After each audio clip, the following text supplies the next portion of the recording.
अब देखते हैं हम लोग एक्सरसाइज 28F का पहला question.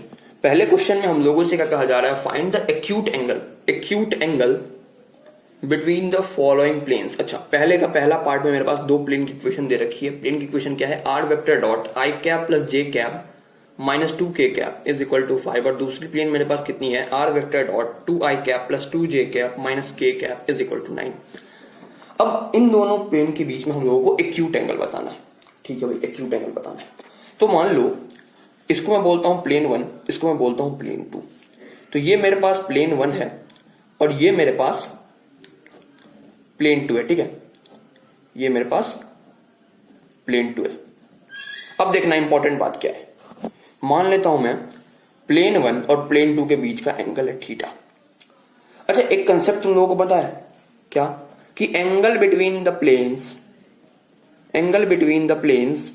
Is equal to angle between their normal. ये तो पता होना चाहिए, अगर नहीं पता तो मैं समझा देता हूं कैसे। ठीक है, तो जब मैं इन दोनों प्लेन पे नॉर्मल बनाऊंगा, मान लो प्लेन 1 पे मैं नॉर्मल बनाता हूं ऐसे, इसको मैं बोलता हूं n1 वेक्टर। ठीक है, और प्लेन 2 पे मैं नॉर्मल बनाता हूं ऐसे, इसको मैं क्या बोलता हूं, n2 वेक्टर। ये कितना हो गया, n2 वेक्टर। अच्छा, अब देखना, हम लोगों को पता है कि ये वाला एंगल, देखना ये वाला एंगल 90 डिग्री होगा। क्यों? क्योंकि भाई साहब ये नॉर्मल है और नॉर्मल हमेशा प्लेन के परपेंडिकुलर होता है, इसलिए ये वाला एंगल 90 डिग्री होगा। अब अगर ये थीटा हो गया तो ये अपने आप 90 माइनस थीटा हो जाएगा। ये कितना हो जाएगा मेरे पास, 90 माइनस थीटा।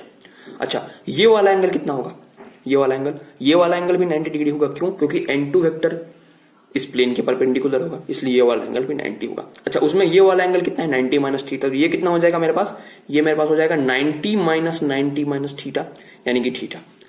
तो ये वाला एंगल मेरे पास थीटा आ गया। यहां से मैंने ये प्रूव कर दिया कि angle between the planes is equal to angle between their normal. अच्छा, अब हम लोग को एक बात पता है, कौन सी बात, कि n1 vector dot n2 vector is equal to n1 vector का मैग्नीट्यूड इंटू n2 वेक्टर का magnitude into angle between them. तो यहां से मेरे पास एंगल बिटवीन देम कितना आ जाएगा, n1 vector dot n2 vector by n1 vector का मैग्नीट्यूड इंटू n2 वेक्टर का मैग्नीट्यूड। ठीक है, अब देख, हम लोग को एक बात पता है कि cos थीटा की वैल्यू पॉजिटिव भी आ सकती है और निगेटिव भी आ सकती है। अगर cos थीटा की वैल्यू निगेटिव आती है तो एंगल क्या हो जाएगा, ऑब्ट्यूस हो जाएगा, और अगर cos थीटा की वैल्यू पॉजिटिव आती है तो एंगल कितना होगा, एक्यूट होगा। अच्छा, तो मुझे क्या चाहिए, मुझे चाहिए एक्यूट एंगल। तो मेरी पूरी कोशिश रहेगी कि cos थीटा की वैल्यू पॉजिटिव भी आए, इसलिए हम लोग ओवरऑल बाहर में एक मॉड दे देते हैं, ताकि अंदर में अगर निगेटिव भी आए n1 vector dot n2 vector करने के बाद, तो बाहर मॉड रहेगा, अपने आप पॉजिटिव हो जाएगा और उससे मेरे पास एक्यूट एंगल आ जाएगा। अब इस फॉर्मूले को दिमाग में रख लो, क्योंकि यही फॉर्मूला मैं इस क्वेश्चन के हर एक पार्ट में लगाने वाला हूं, और बार बार मैं ये नहीं समझाऊंगा कि मतलब दो प्लेन के बीच का एंगल और दो नॉर्मल के बीच का एंगल बराबर कैसे हो गया। ठीक है, अब करते हैं इस क्वेश्चन को। अब देखना, इस प्लेन को मैं r vector dot n vector is equal to q से कंपेयर करता हूं, तो मेरे पास n1 वेक्टर कितना आ जाएगा, मैं यहां लिखता हूं साइड में, n1 वेक्टर आ जाएगा मेरे पास i cap plus j cap minus 2k cap, और n2 वेक्टर कितना आ जाएगा, 2i cap plus 2j cap minus k cap. अब हम लोग निकालते हैं इस फॉर्मूले में पुट करने के बाद आंसर, यानी कि angle between the two planes. तो cos थीटा कितना हो जाएगा, n1 vector dot n2 vector कितना हो जाएगा, ये हो जाएगा मेरे पास 2 प्लस 2 और प्लस में कितना, फिर से 2, चलो, और बाहर तो मॉड है, नीचे कितना, under root of 1 square plus minus 2 का स्क्वायर, यानी कि 1 प्लस 1 प्लस 4। ठीक है, और यहाँ पे अंडर रूट में कितना हो जाएगा, 2 स्क्वायर प्लस माइनस 1 का स्क्वायर, यानी कि 4 प्लस 1। अब सॉल्व करना होगा, ये हो गया मेरे पास 6, और ये कितना हो गया मेरे पास, ये हो गया मेरे पास रूट ओवर 6, और ये हो गया मेरे पास रूट ओवर 9। तो ये कितना हो गया, 6 बाई रूट ओवर 6 और इनटू में 3, ये हो जाएगा मेरे पास कितना, 2 by root over 6 cos theta की वैल्यू। ठीक है, अब एक काम करता हूं मैं, यहां पे मेरे पास cos थीटा कितना आ गया, cos थीटा आ गया मेरे पास 2 बाई रूट ओवर 6। मैं ऊपर नीचे रूट 6 से मल्टीप्लाई डिवाइड करता हूं, तो यहाँ कितना हो जाएगा, रूट 6, और यहाँ भी हो जाएगा रूट 6। तो ये कितना हो गया, 2 रूट 6 बाई 6, इससे मैं काटू तो ये हो गया 3, ये हो गया मेरे पास रूट 6 बाई 3, यानी कि angle between the two planes, acute angle between the two planes कितना हो जाएगा, cos इनवर्स रूट 6 बाई 3। ठीक है, अब इसी क्वेश्चन का अगला पार्ट देखते हैं। अब देखना, इसके सेकंड पार्ट में मेरे पास दो प्लेन की इक्वेशन दे रखी है। सबसे पहले इस प्लेन की इक्वेशन को जरा हम लोग रीअरेंज करके लिखते हैं। तो r vector dot minus 2i cap plus में j कैप प्लस में k cap is equal to 3। ठीक है, अब मैं इन दोनों प्लेन को कंपेयर करता हूं, r vector dot n vector is equal to p से। तो मेरे पास n1 वेक्टर कितना आ जाएगा, n1 वेक्टर क्या है, पहले वाले प्लेन के का नॉर्मल वेक्टर है। तो n1 वेक्टर हो जाएगा मेरे पास i cap plus 2j cap minus k cap, और ऐसे ही मेरे पास n2 वेक्टर कितना हो जाएगा minus 2i cap plus j cap plus k cap.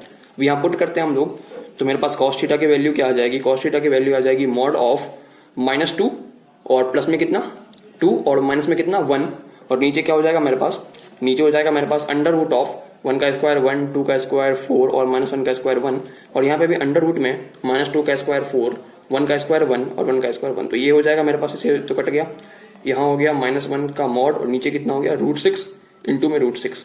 तो मेरे पास cos थीटा की क्या वैल्यू आ गई, cos थीटा की वैल्यू आ गई मेरे पास 1/√6 नहीं सीधा 6, cos थीटा की वैल्यू आ गई 1/6। तो मेरे पास थीटा क्या हो जाएगा cos इनवर्स 1/6। ठीक है, अब देखते हैं इसका थर्ड पार्ट। थर्ड पार्ट में मेरे पास प्लेन की इक्वेशन दे रखी है, r vector dot 2i cap minus 3j cap plus 4k cap is equal to 1, और दूसरी इक्वेशन मेरे पास दे रखी है r vector dot minus i cap plus j cap plus 0k cap, मैं अपनी तरफ से लगा देता हूं, इज इक्वल टू 4।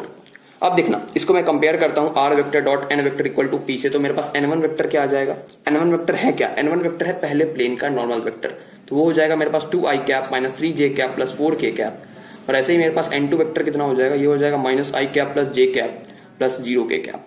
अब मैं इसी फॉर्मूले में पुट करता हूं n1 और n2 की वैल्यू, तो cos थीटा कितना हो जाएगा मेरे पास 2 इंटू माइनस 1 माइनस 2, और यहाँ माइनस 3 प्लस 0, और यहाँ कितना हो जाएगा मेरे पास अंडर रूट ऑफ 2 का स्क्वायर 4 माइनस 3 का स्क्वायर 9 और 4 का स्क्वायर 16, और यहाँ पे अंडर रूट ऑफ 1 प्लस 1। ठीक है, ये हो जाएगा मेरे पास माइनस 5 का मॉड, और नीचे हो जाएगा मेरे पास कितना, देखना √29 हो जाएगा, और यहाँ हो जाएगा √2।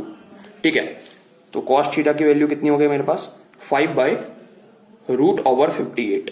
तो मेरे पास थीटा की वैल्यू कितनी हो जाएगी, थीटा की वैल्यू हो जाएगी cos इनवर्स 5/√58। ठीक है, अब देखते हैं इसका नेक्स्ट पार्ट। अब फोर्थ नंबर क्वेश्चन में, मतलब फर्स्ट के फोर्थ पार्ट में मेरे पास दो प्लेन की इक्वेशन दे रखी है। मैं जरा सेकंड प्लेन की इक्वेशन को रीअरेंज करके लिखता हूं, तो मेरे पास क्या हो जाएगा, r vector dot minus 3i cap minus 4j cap plus 12k cap is equal to 7। ठीक है, अच्छा मैं 7 को उस साइड क्यों नहीं ले गया, क्योंकि भाई साहब यहाँ पे डिस्टेंस होता है और डिस्टेंस का भी निगेटिव नहीं होता, इसलिए मैं 7 को उस साइड नहीं ले गया। ठीक है, अब मैं इसको कंपेयर करता हूँ दोनों प्लेन को, r vector dot n vector is equal to p से, तो मेरे पास n1 वेक्टर कितना आ जाएगा, ये हो जाएगा 2i cap minus 3j cap plus 6k cap, और n2 वेक्टर कितना हो जाएगा मेरे पास minus 3i cap minus 4j cap plus 12k cap. अच्छा n1 वेक्टर क्या है, n1 वेक्टर है प्लेन 1 का नॉर्मल वेक्टर, और n2 वेक्टर है प्लेन 2 का नॉर्मल वेक्टर। ठीक है, अब अगर अपन एंगल निकालें इन दोनों प्लेन के बीच में, तो मेरे पास cos थीटा का क्या फॉर्मूला है, ये पुट करते हैं और आंसर निकालते हैं। तो cos थीटा कितना हो जाएगा, n1 vector dot n2 vector, ये हो जाएगा माइनस 6 और प्लस में 12 और प्लस में कितना, ये हो जाएगा मेरे पास 12 5 60 12 6 72 हो जाएगा, और नीचे कितना हो जाएगा अंडर रूट ऑफ 2 का स्क्वायर 4 माइनस 3 का स्क्वायर 9 और 6 का स्क्वायर 36, और यहाँ पे कितना हो जाएगा अंडर रूट ऑफ माइनस 3 का स्क्वायर 9 माइनस 4 का स्क्वायर कितना हो जाएगा 16, और प्लस में 12 का स्क्वायर कितना हो जाएगा 144, तो यहाँ 16 और यहाँ 144।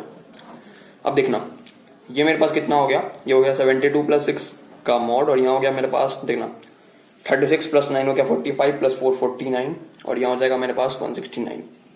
अब ये मेरे पास कितना हो जाएगा, ये हो जाएगा मेरे पास 78, और नीचे हो जाएगा मेरे पास 7 इंटू 13। अब और सॉल्व कर सकते हैं क्या, और कर सकते हैं, क्योंकि 13 6 78 होता है, तो यहाँ 6 हो जाएगा। तो मेरे पास cos थीटा का क्या वैल्यू आ जाएगी 6/7, तो मेरे पास थीटा क्या हो जाएगा cos इनवर्स 6/7।